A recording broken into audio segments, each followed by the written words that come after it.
Let's roll. You want to pray first? Mm-hmm. Dear God, thank you for today. Thank you for giving us another opportunity at life today. Today we hope that this conversation will inspire people to make great choices. We pray that they are able to live a new and blessed life. We pray that your love walks with them every single day. They know that they are loved. They know that they have the opportunity to live an even better life with you rather than doing life without you. You say it in Matthew 6:33. We say it all the time. As we're seeking you, you shall give us the desires, things that we love. I know I'm paraphrasing, but we know that people need you, and they need to trust you. And so we pray that this conversation is great. We pray that people are blessed. In Jesus' name, amen. I know I'm paraphrasing. You definitely were. Well, people are going to be like, what did it say? I know what it says. Seek ye first the kingdom of God. But the Lord knows. And everything shall be added unto you. Yes. Mm-hmm. That was funny. Yes. Good afternoon, good morning, good whatever to you. Thank you for watching again. This is There's an I in Marriage podcast with Nick and Kayla. Here we are again, based off of the book, There's an I in Marriage. Check it out. It's everywhere. Barnes & Noble, Walmart, Target, Amazon. Make sure you get your copy so you understand what we're talking about. Absolutely. There's some good gems in this book. I'm pretty sure there's people that have read it. If you have read it, please put something in the comments just to encourage some people to go check it out. Because we believe that this is some good information. We believe that this will help generations. Because there's a war. There's a war on love, y'all. Oh, that's a good way of putting it. There's a war on love, against love. And please understand that we love people. We love you. Can let's define love. Right? Real quick, we're going to define love because we got a lot to talk about today. Let's define love. Oh. Yeah. See, Apple is a lot right now. Okay. They because why did his phone try to connect to my phone try to connect to his watch? Okay.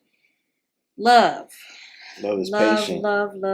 Love is kind. Hold on. Y'all know that scripture, don't y'all?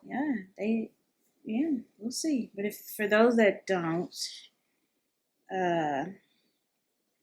Paul talks about just setting the basis for everything that we'll talk about. Paul talks about love in 1 Corinthians 13. And I'm reading from the NLT version. It starts at verse 4. Love is patient and kind.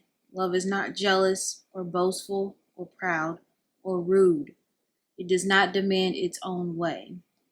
It is not irritable, and it keeps no record of being wronged. It does not rejoice about injustice, but rejoices whenever the truth wins out. Love never gives up. Love never loses faith, is always hopeful, and endures through every circumstance. Let's read. Let's see. Let's read verse 3. You want to read verse 3? Yeah. Okay. Verse 3 says, If I gave everything I have to the poor and even sacrificed my body, I could boast about it. But if I don't love others, I would have gained nothing. I wanted to read that part because we have this understanding of love where it's about what we feel. Even though we know that love is a verb, we have to give it. We have to partake in it even.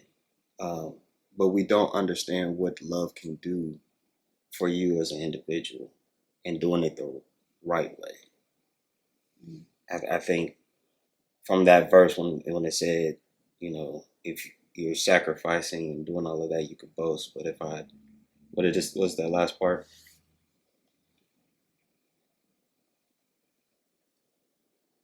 If I gave everything I have to the poor and even sacrificed my body, I could boast about it. But if I didn't love others, I would have gained nothing. So, what that means, what I'm getting from it, and I pray that this resonates with you, is that you can be a nice person, but if you don't understand how to love, you gain nothing. Life, you don't. When we say seek ye first the kingdom of God and everything be added unto you, it part of that requires the real love. If you don't do the real love, you don't get anything that God said He would give you. You can boast about, oh, I gave money to the poor this week. You can boast about, oh, I gave my shirt off my back, and I think that's what we do, because even you go further down into that scripture, love is patient, love is kind, love is this, doesn't do like you. There's those little instances where it's like you can say all you want that you are a good person, but if you don't love and you don't love the correct way, you gain nothing from it. You can be so nice to everybody else. You can fake the funk and be in front of people, be like, oh yeah, I'm nice. And then turn around, you dogging people out. You're lying to people. You're not trustworthy. You don't know how to hold someone's heart and be good with that heart, So you can do good things, but if you can't love, then what you're doing means nothing. Absolutely. And if we can be honest, people see through you. Some people can see through that. In this, when you are a real grown up in this world, because it takes time to understand this nuance. But when you've been around the block, people can see through you. They know when you bull jiving. Yeah. So if people know that, why do some people still choose to deal with some people like that? And I've noticed that some people are like, well, I know they're gonna do it, rather than holding on to that value of love in your integrity. I don't think I want to go to somebody who do good things, but if they're still kind of shisty in a way, I don't know if I want to be a part of that, because then what they're doing, is it really good if it's not rooted in love? Like, how do you deal with that? Oh, I think this goes right into our conversation about what we're going to talk about today. Okay. We get desperate. We believe that the people that are around us have to remain around us.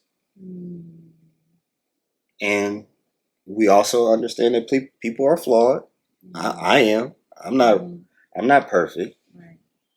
But when you see these patterns in people, you have to make that split decision, or I mean, even a long-term decision. You have to realize: is this really worth my time?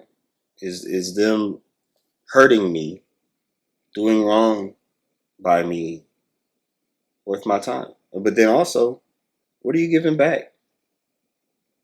I know we say we don't want to put up with some people, or we say, why do that person puts up with that? But what is that person also doing to the people around them? Which person? The one putting up with stuff, or the one doing the stuff? The one that's putting up with stuff. What is that person doing? And I don't mean to scare you. It's like, I see through you. Oh, he sees through me. Oh, he knows all. I don't know for real. But this is a good opportunity to say that from here on, I'm going to live truthfully. I'm going to live that because I had to do that. So at one point, I was desperate for love. And then... Well, how did you define love, though? How did I define love? I don't think... I appreciated company. So love was them kind of in a way showing you attention. Yeah, absolutely. That's what you thought love was. Yeah. Think about it. Yeah. You got a lot of attention growing up. I did. You were an only child for how long? 10 years. You gotta looking at them photos. Yeah. You got a lot of attention from both sides of the family. Yeah. Yeah. And that's what you saw love as. Mm-hmm. And when And your also siblings came, you were like, well, yeah, you got it. You got that attention from other places. Let's dive into the history of Nick Curry. You said since we talking about it. Since we talking about it. So I'm going to talk about obviously my life. If you haven't seen with your eye, my eye story, that's our second. I'm going to go video. even deeper into that because there's filler things, a lot of things that I've thought about since that video. But I would definitely encourage you to go watch Nick's eye story. It's on our page, basically. But I also want to put things in perspective for other people so that they can understand where they are in their eye. So we're going to do both of that in this conversation. So, yes, growing up, I was born in 1992. You're still in the 90s. That's okay. And yeah, okay. I'm young and grown at the same time. Shoot, what are you talking about? Yes, I didn't have any siblings in my household. I'm the oldest of many, and I'm just saying that generously. But I'm 10 years between me and my brother. That my brother's name is Nigel, and 10 years and 16 days to be exact. So yes, during that time, my mom always, reflects on stories of many places she's taken me and people that I've been around and people that know me and stuff like that. You remember? I don't. I'm sorry if I have not seen them in 20 years. I promise you I don't. I'm sorry. I love you. I hope if you're watching this and you remember me, moi. Okay. All love still. But I was growing up in school, doing very well in school, honor roll, got praised for it. I was reading books, doing the book it stuff, so I would get pizza for, reading so many books in a certain amount of time and stuff like that. I was always around my grandpa and my grandma. I stayed at their house all the time. I later took over the family room in there, had my games in there. And I mean, as a young person, I really did get a lot of attention. I accept that now, knowing that now. But also, I think part of it was because people saw that I was a good kid. I was quiet. I didn't, terrorize people and stuff.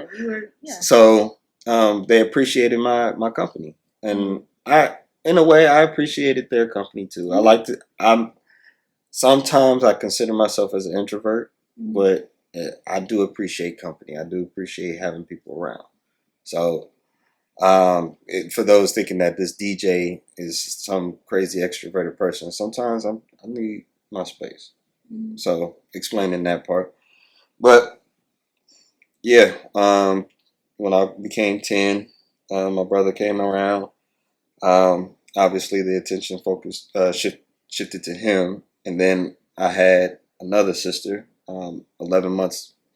They're 11 months apart. That we're all born in August. So now that's two children that my mom has to spend time with, my family has to spend time with, and such.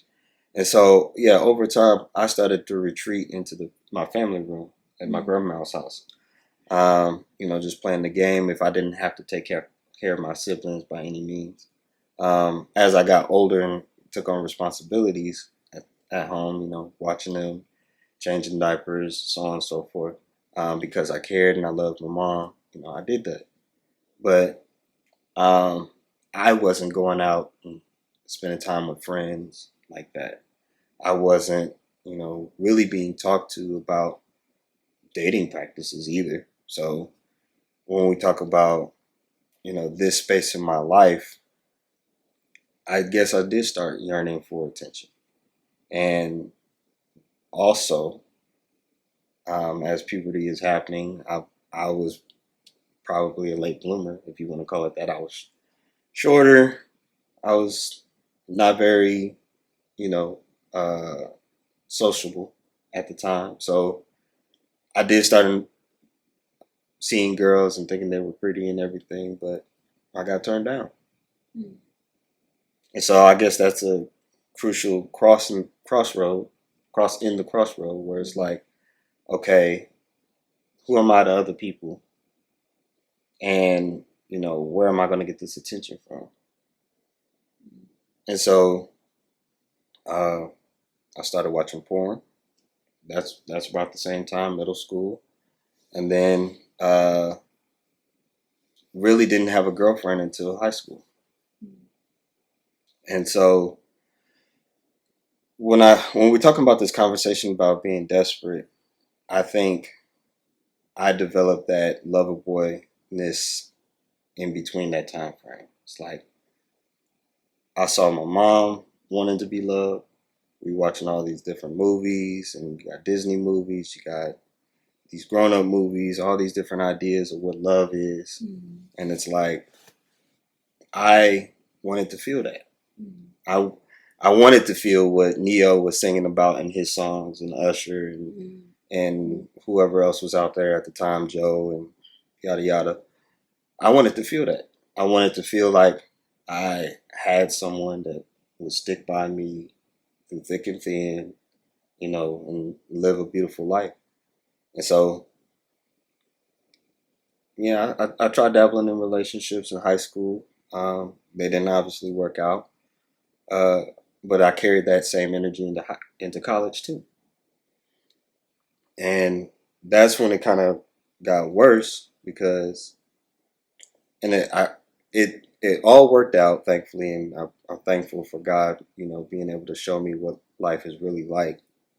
But if you read this book, Been There, Done That, I wrote this book, and it's a lot of what I learned in my desperate, like being desperate and growing out of that.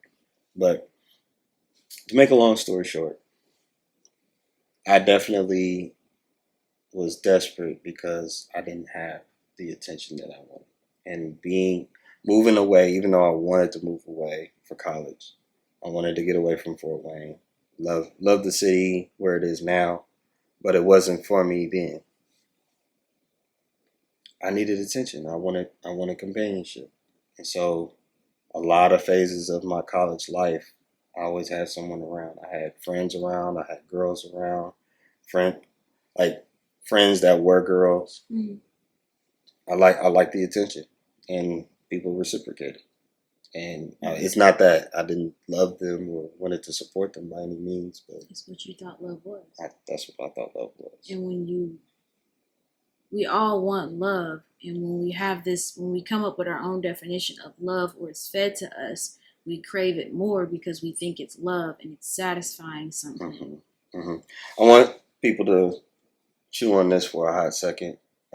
Thing in psychology. I'm not a psychologist, obviously, but I took some psychology classes. Mm-hmm. And did you as well in college? Basically. Freshman year. Yep. So we talk about positive reinforcement. Basically, for those who are not familiar, you as a human respond when something positive happens, and you try to emulate that same thing to get a similar reaction. Mm-hmm. And so a lot of times in middle school and high school, we're in these crowds that do a lot of group thinking, meaning we think the same things often. So people are saying, oh, you got to be in a relationship, or, if you see a cute guy or a cute girl, you got to go after them and, make them your boyfriend, make them your girlfriend. We see that on Disney movies. The guy always got to get the girl. Mm-hmm. And so as we're putting these same thoughts in our mind, we emulate that. And so some of us, whether we had a relationship in middle school or high school, or we felt like we missed out on that, we don't feel like we're valuable when that relationship is either over or we never got that relationship. Mm-hmm. Because the world is telling you that you have to be in the relationship. You have to win. Mm-hmm. you have to win at this. And no, you didn't lose anything. You just, God has his own time for you. And that's what I had to grow out of. By the time it was 2019, after my last relationship, I finally realized, like, it's not about getting the person, because I've talked to many, many different girls in different situations, situationships, relationships, whatever. It's not about getting the person. It's about God's timing, and it's about being diligent. We talked about that last time. Mm-hmm. We talked about being diligent and ready for that relationship. So I had to put away being desperate. And that's really hard.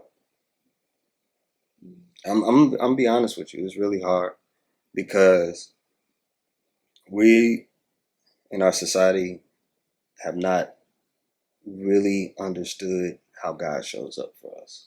That's the real love. That's the real love. Yeah. God be showing up for you. And if you don't understand that pattern, it's tough. I mean, like, there was times where I wanted to be abstinent, and I let my body and I let timing stop me from maintaining and standing on business on that. Mm-hmm.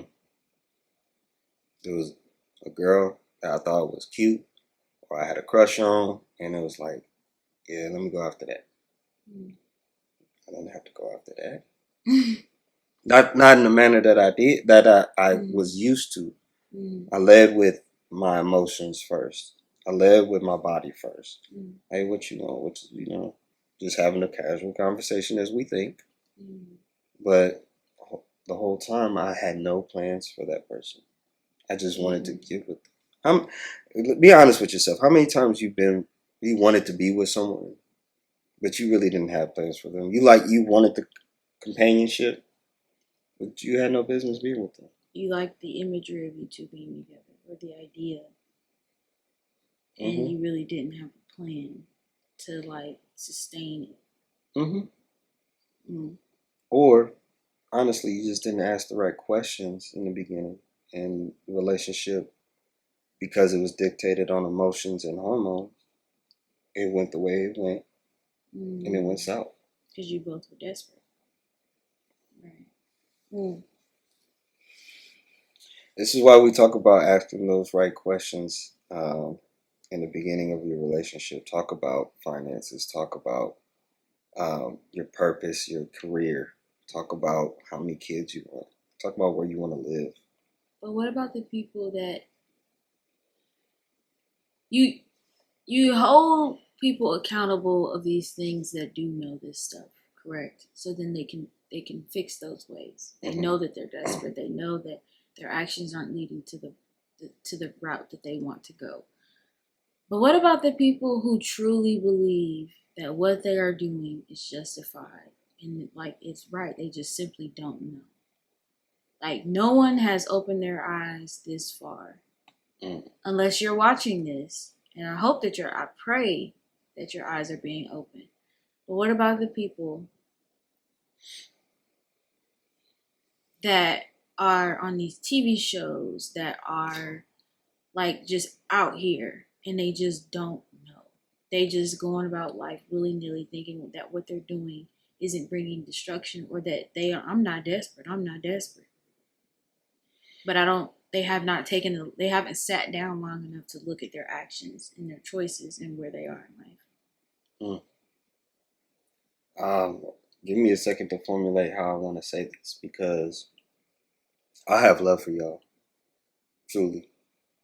Like, for those who are on these Papa Balloon shows, Love Island, The Bachelorette. It don't have to be these black shows. You got The Bachelor and The Bachelorette.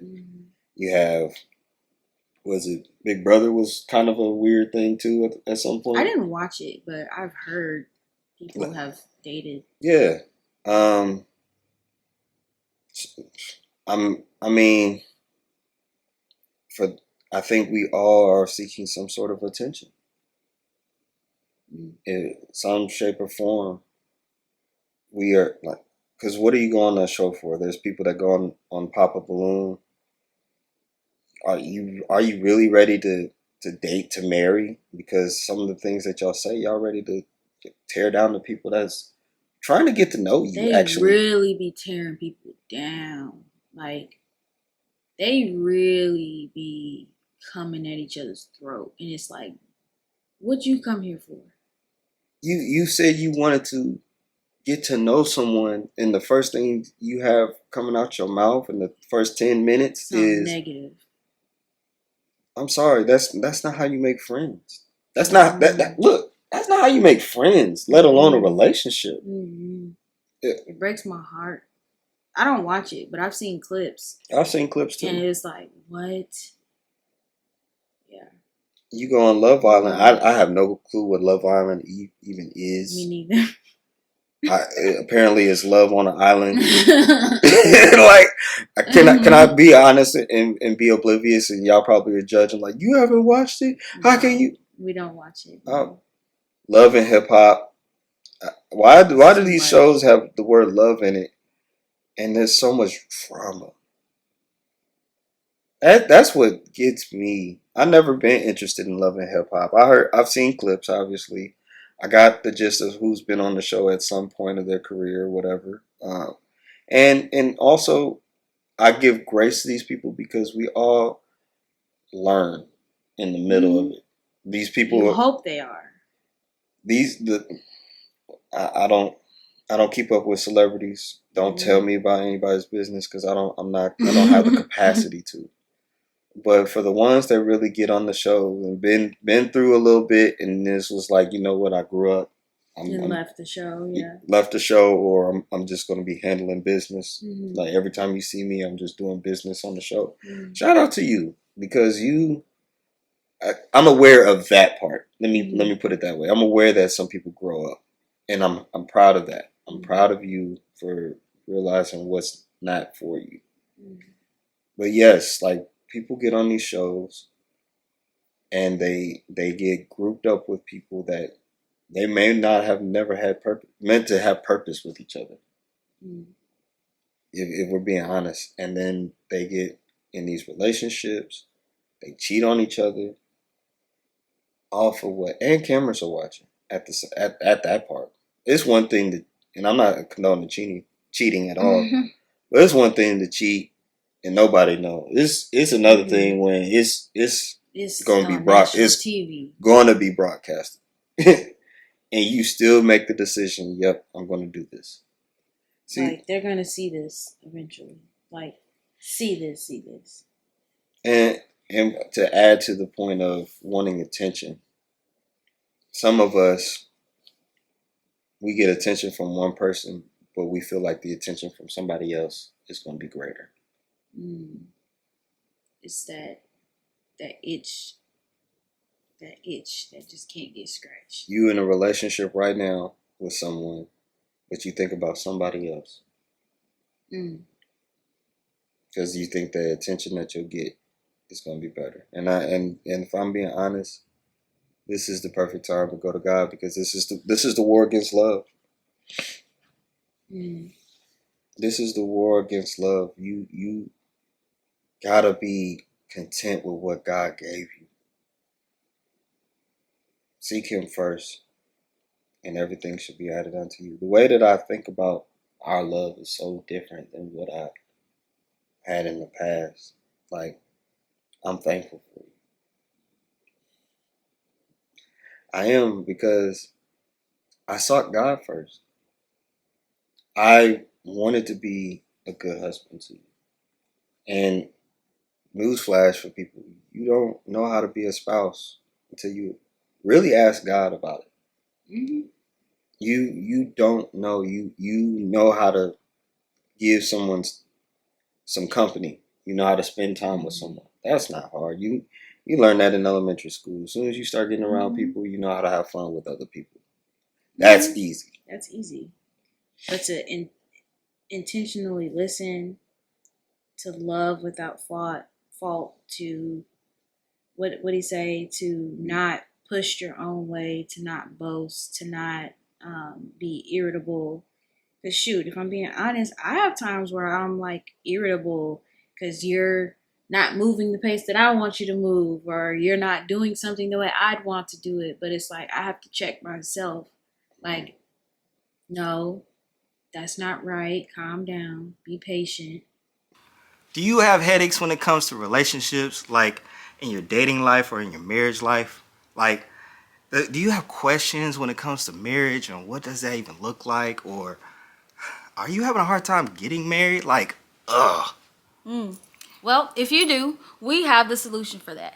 We have a book titled There's an I in Marriage. Boom. This book has all the answers to anyone who is dating, single, married, any way for you to get those headaches out of those situations. The answers are in here. Boom. Look, we have a YouTube page as well with our podcast. We talk about all these different topics. And yeah, just follow along. Like, subscribe. Come check us out. Get the book. Do it. Because my definition of love in the past was I'm gonna do what you say, you're gonna do what I say, period, point blank. I'm with you when you're right or when you're wrong, and we're gonna endure this thing to the end, even if it hurts.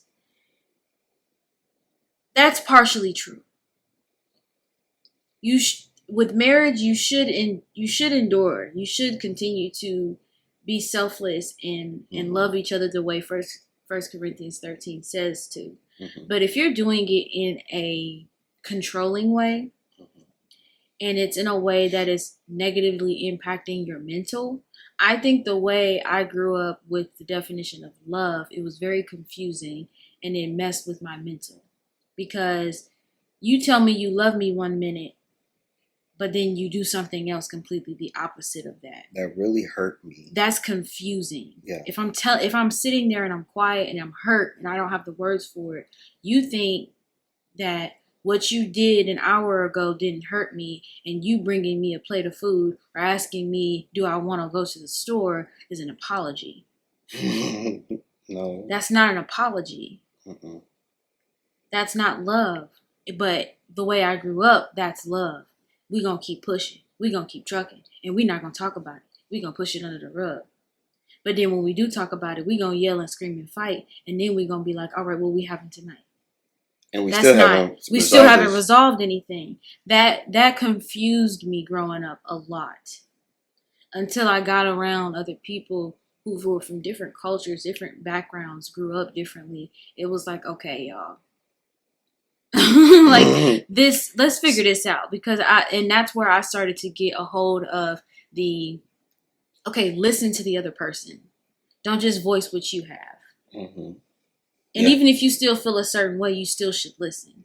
Absolutely. So, like, I think everybody's definition of love growing up is so, and that's what I resonate with you saying that's the war on love, because we all have so many different definitions, but the true definition is in 1 Corinthians 13. Mm-hmm. That's the way, that's the truth. That's the only truth. And until we actually sit down and digest that and practice that, you'll never be perfect at it. Because like I said, I'm sitting here not trying not to be irritable with the person I'm telling I love every day. Mm-hmm. The person that I sleep with, the person that I spend most of my day with. I'm trying to love him better every day. Mm-hmm. You're not going to be perfect at it, but until you sit down and digest some of this stuff that you've learned and compare it to the word and compare it to the truth, mm-hmm. You're going to continue to make choices that lead you down a path of desperation. Absolutely. I want to throw this for a different crowd of people. You may have love for people, but you have a hard time with lust. What do you mean?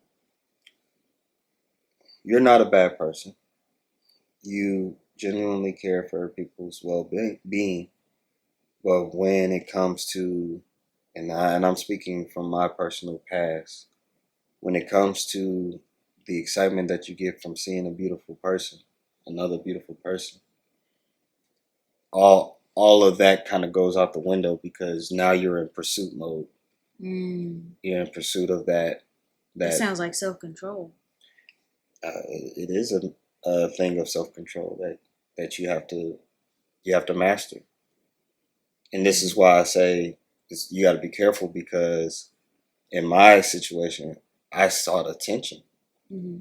And also I had dealt with lust. So it's real easy to go pursue something that's out there and get energy reciprocated back. Somebody thought I was cute and they entertaining conversations with me. So now I'm getting the attention. Now I'm getting what I want. I'm getting fed what I want. And so just because someone does reciprocate this energy to you doesn't mean that you need to be in a relationship with them. And it doesn't mean that you need to go farther than being friends with them. And I had to learn that the hard way. Like, there's, again, many people that I came across, and I apologize on the show so much, but I didn't realize the destruction that came with me getting involved. And all the confusion, as, you know, for someone who's like, oh, they're showing me attention, but they're not doing anything beyond the attention. They're not, we're not talking about, you know, where we're going to live. We're not talking about how we're going to be in a relationship. Are we even in a relationship? Are we? If you have to ask that right there should let you know. And for me, it's like, well, you giving me attention, I'm going to keep giving you attention. But as soon as you stop giving me attention, I might move on to something else. And I've done that. And people don't deserve that. People don't deserve your... See, we in the subculture where it's like dating needs to happen fast. No, it doesn't. You think it has to happen fast because of your attention. The attention you're seeking needs to happen fast. What you're craving, what you're lusting after. You want it fulfilled. I'll make you fall in love in 3 days. What? That's trickery, sorcery, witchery. No, you are putting out a level of attention that you're seeking. Like you're actually desperate if you want somebody to. And I don't mean that. That sounded so rude. I'm sorry, but slow down. You don't need someone on top of you in 3 days. No, you don't. The level of love it takes for marriage is so sensitive. It is so sensitive. You cannot just... You can like someone in 3 days. You can like their vibe or whatever. But to really be ready for a marriage, you talking about you want to come home to someone and be able to cuddle with someone every day. That's fine. I understand that. I was that person. I agree with you. I know there's nothing wrong with wanting that. Nothing wrong with that.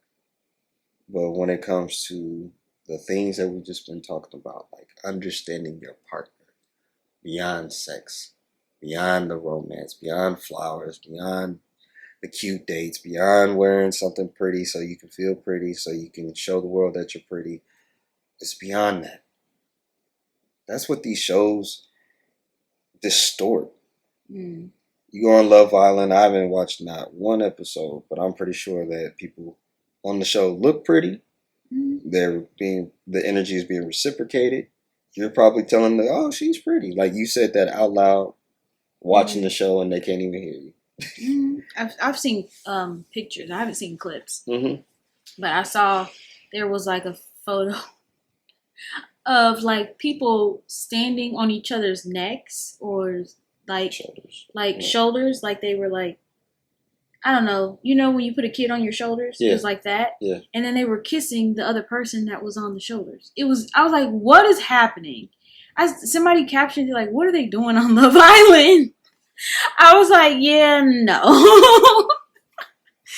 I was so confused. I didn't want to be more confused. I didn't want to be more confused. I'm at this grown age of mine. I refuse to be confused. I'm not. Let's make we're that a not, shirt. and we're not. Refuse to be confused. Yes. And we're not judging. I guess again, we're confused because, like, I think it's because of what we know, and now that we know better, it's hard to look at something and not be like, that's not right. Like that probably shouldn't go that way because I've seen it or I've read it in the Bible and it went left. It didn't go the way you hope. It's not going to go the way you hoped it to go. Although God can use anything for good, but that's only when you involve him, when you start to involve him. Let's put a couple examples into this. Because one, you said something about the Bible and what's confusing. The first thing that came to my mind was David and Bathsheba. Why is that? Because David, you was living such a good life. You were king, and you've been a conqueror, and all of that. And all it took was 2 seconds for you to look over and see another girl, bathing. And that changed the whole trajectory of your life. 2 seconds. You just... That was a nice chapter of the Bible. Talking about it. 2 seconds. We talking about falling in love in 3 days. It took 2 seconds for David to make the decision to have one of his men in the army killed, who was actually married to Bathsheba. And he was faithful to David too. Faithful to David. Turn around, got him killed so that David could go be with Bathsheba. And after that, you just gotta have to read the Bible on your own. There's just so much family turmoil. There's so much family turmoil. Just off of 2 seconds. And this is why we talk about all this stuff in There's I Am Marriage, because we are casually living our lives. And if we're not including God, those 2 seconds can change the trajectory of your life. And if it's not happening to you, people it happened to. You know it. And I don't mean to be so rude. I know we want to have fun in life, but no. You're going to have to tell yourself no, basically. You're going to have to tell yourself no. What was another example I had? No, I actually wanted to ask, how long has the show been going on? How long is the season, or how many days went by did these people get to meet each other and then start kissing? I don't know. I don't think I want to know. And no, forgive me. We probably should ask these types of questions to people who actually watch it, whether we want to watch it or not. Just to have more clarity and not be speaking out of ignorance, because we don't know what's going on. We don't know who's really there for love for real and just doesn't know better, and who's there for, something else. So if anybody wants to educate us on Love Island, feel free to give us the Cliff Notes. Give us some Cliff Notes. Let us know what's going on, or these other TV shows, because from what we're seeing with just simple clips and photos, it's like, I personally don't want to tap into that, because I know where I was mentally when I was watching stuff like this back in high school. It wasn't healthy for me. The mindset was not right. Looking back at it, the things that I've said, that it emulated some of those TV, it just was not pretty. So going back into that, it would not be healthy for my spirit or my mental. So, and let's put a little bit more context about what we're talking about. We are concerned that people are making these quick decisions that can lead to destruction in the future, or even damage their minds when it comes to future relationships. We don't know these people. We don't know how it's going to work out for these people. We're not trying to judge people, but it's I know what I've been through. making quick decisions about dating women in general and all the bad things that came with it. All the time I could say wasted. I'm blessed and thankful for this. But had I had my mind in the right spaces, where would my life be by now? I mean, And we you personally are- ask these questions. yeah, I've wondered too. Like, had I made better choices? I mean, I feel like I'll say I made some pretty decent choices. But I still feel like some choices, the things that I'm trying to heal from now, by making better choices back then, I feel like I would have avoided a lot of emotional trauma, a lot of mental, I'll say, like, yeah, mental trauma. Like, the things that I have to go to therapy for still, like, I'm just like, yeah, I like the way the renewing of your mind is so real when he talks about the Bible.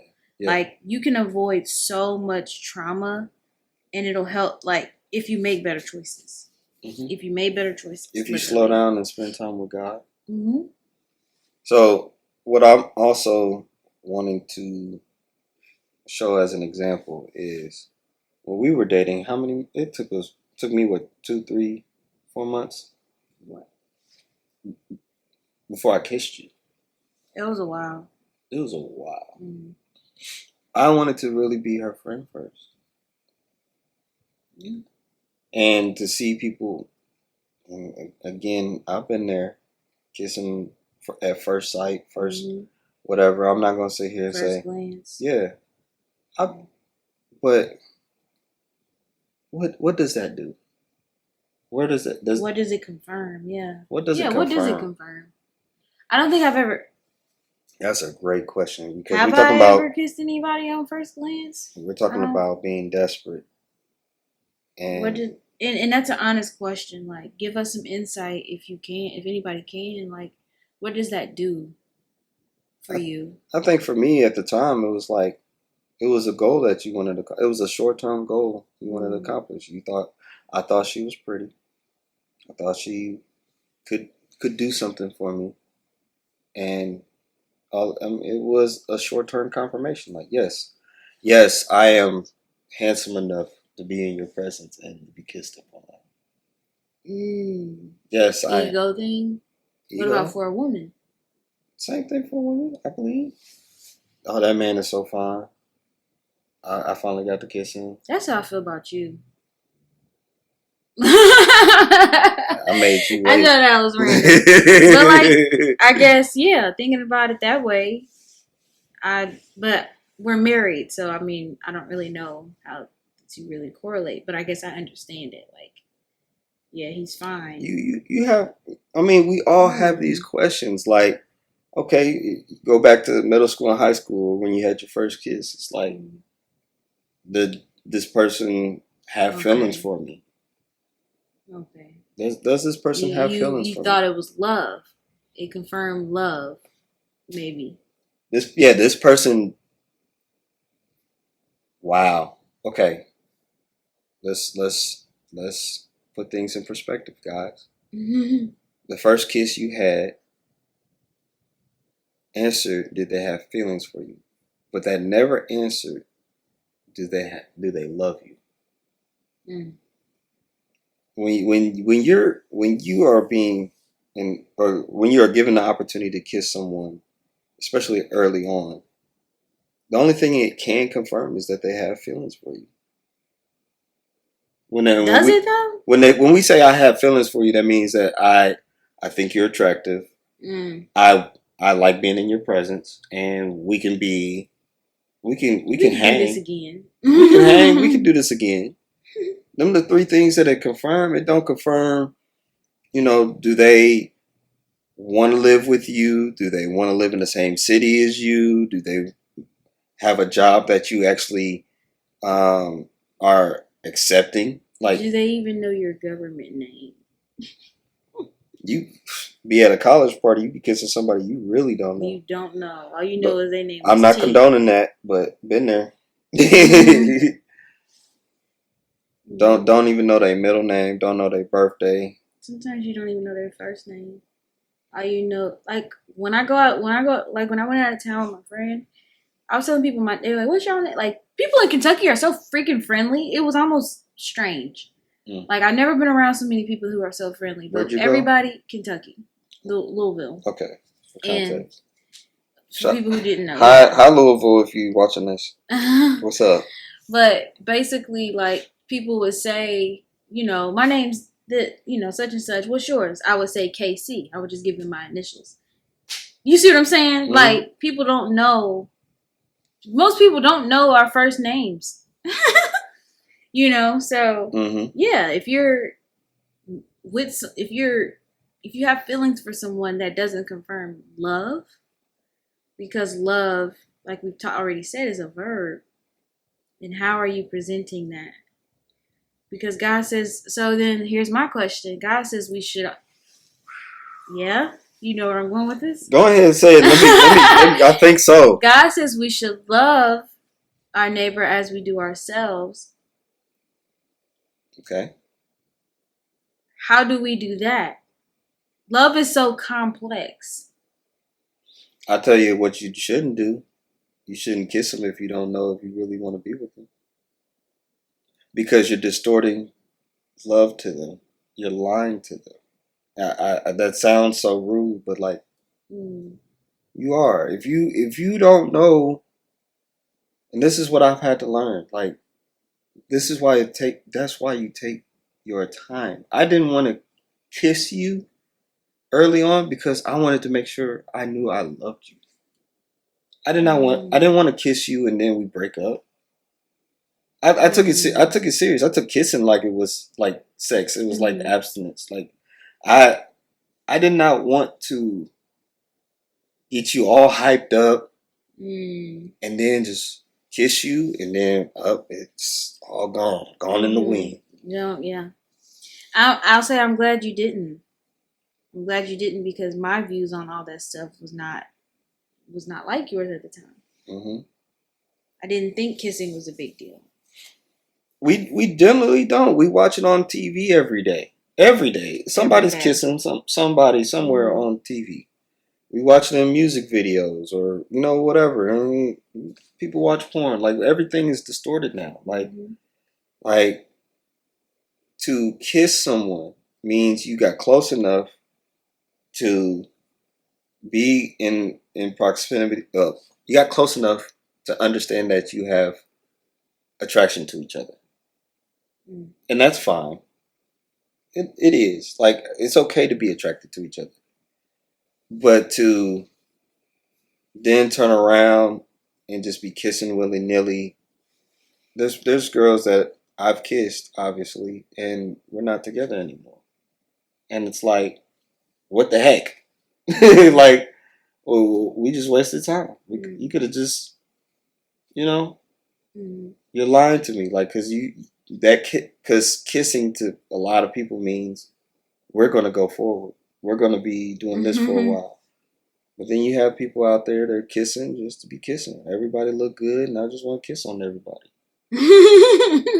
You should not do that. We gotta have this conversation, y'all. Yeah.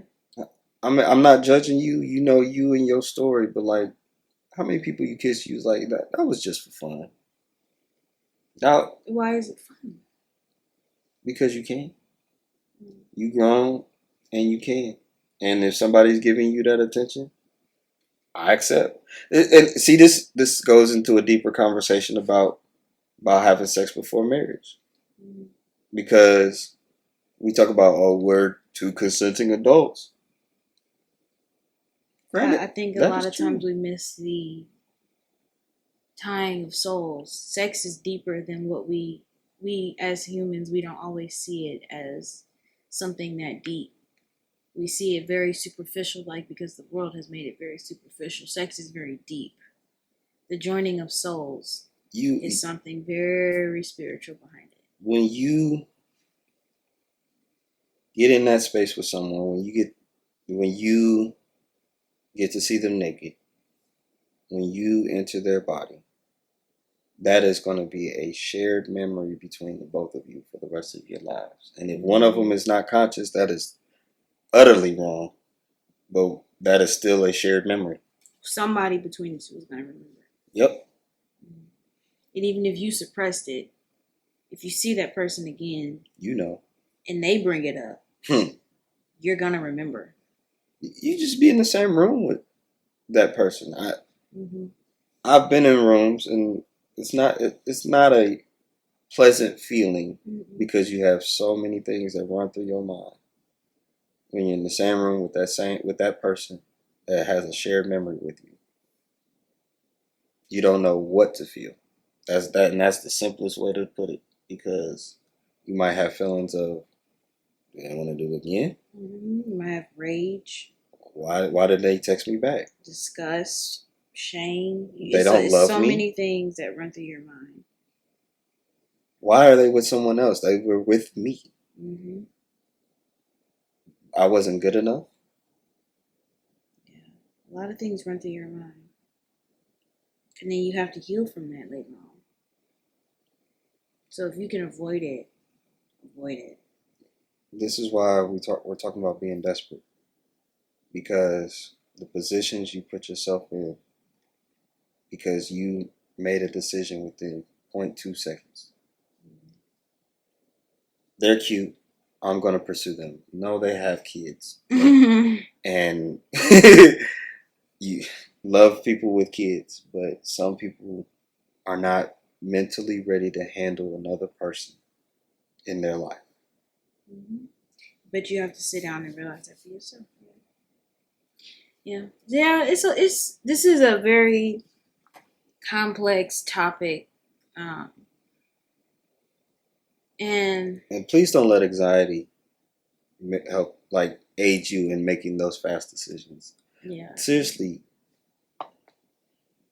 wherever you are in your life, whether you're 18, whether you're 25, whether you're 36, whether you're 45, 50, because everybody feels this at some point, especially if you're still single. mm-hmm. Please, instead of making these hasty decisions, go to God. God is going to tell you that you are beautifully and wonderfully made. I made you. He made you. He made us in His image. He made you smart. He made you nice and peaceful. Go to Him and learn what you need to learn to be ready for a relationship. I can't tell you that you're going to be in a relationship. I don't know when. I don't know what God has in store for you in His plans for you. But I do know what He has in store for you. He wants to make you more like Him.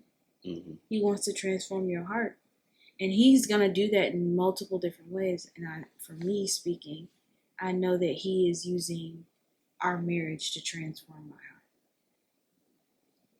Mm-hmm. I know that for a fact. This past year, I've learned that.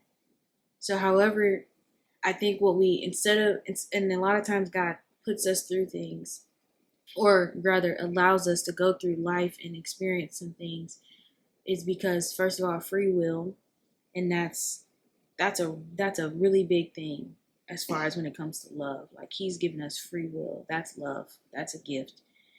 And then He also wants our hearts to be transformed, because we're born into sin. So our hearts are desiring, we know right from wrong. Our hearts are desiring to do things a certain way. So what He definitely desires for us is a new heart.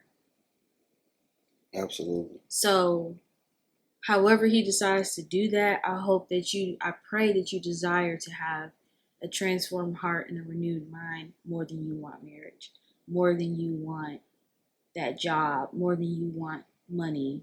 Because when you go after those things, it's not going to end well. Mm-hmm. And I want to take it a step further, as we talked about this in church today. Sometimes you got to do it yourself. That was the title of the message today, but I want to use it for this. God is not going to just hand you the spouse that you want in your future. And when I say hand you, I mean he's not just going to say, "Oop, there he is." You have to prepare your heart, as you just said. You have to do it yourself.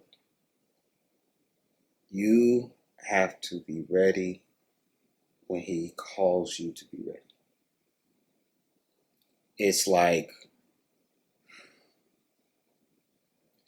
asking a 5-year-old who just started Pee Wee football to play quarterback in the NFL. It is like putting a 5-year-old in the kitchen, asking them to prepare a good Thanksgiving dinner. And you better not mess up. That mac and cheese better be on point. It's like asking a 5-year-old who just got a tricycle to ride a motorcycle. You don't know. You can be smart as all you want. And there's some 5-year-olds that know how to play the drums better than I ever can. But when it comes to relationships, there's just things you just don't know. And this is why we tell you to go to God about it. God knows where you are in your life at this current moment. But you got to go watch those sermons. You got to read the Bible. You got to pray. And I know you probably, I've been doing that. I'm doing that. Just stay faithful. Stay faithful. And open your eyes to how you're applying it. I think that's where I got into a routine of like reading the word almost like a check off. And then I'm like, well, why it ain't working? Why don't I see this and that? But it's like, well, you're treating it like a check off list rather than applying it day by day. Mm-hmm. We've been spitting. I hope you've been feeling it and applying it, because the only common denominator outside of God being omnipresent is you. Yeah. Your eye. Yeah. There's an eye in marriage. There's an I in marriage. It's all about what you've been through. Yeah. How you feeling today. How you felt about your ex. How you feel about dating right now. How you feel about marriage. All of that depends on you. And also, yeah, your attitude. Are you really ready for marriage? Is your attitude really ready for marriage? Because if you keep saying, it ain't gonna happen to me. God's gonna sit there and wait until you are ready. Because he's not gonna hand you something that you're not gonna take care of. Right. Or yeah, you don't have the mind for it. Mm-hmm. Well, I know a lot of this was probably heavy. I hope you understand where I've came from, at least. Check out our 2 books.